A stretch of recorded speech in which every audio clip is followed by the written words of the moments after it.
Hello everyone, welcome to holistic talk with Suparna. 2025 খুব তাড়াতাড়ি আসতে চলেছে, তাই নিউমারোলজি অনুযায়ী 2025 ওভারঅল আপনাদের জন্য কেমন যাবে তার কিছু ছোট গ্লিম্পস আমি শেয়ার করব। 2025 যাকে টোটাল করলে আসে 9 নম্বর বা 9, আর 9 মানেই হচ্ছে গিয়ে মার্স বা মঙ্গলের নাম্বার, আর মঙ্গল মানেই হচ্ছে হাই এনার্জি। তাই হাই এনার্জির কারণে আপনি ভীষণই কনফিডেন্ট ফিল করবেন সবসময় এবং রিস্ক টেকিং এবিলিটিও বেড়ে যাবে।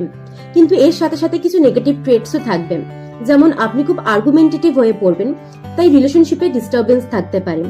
এর সাথে আপনার ইগোও বেড়ে যেতে পারে এবং ছোট বড় অ্যাক্সিডেন্ট হওয়ারও কিন্তু চান্সেস থাকবে।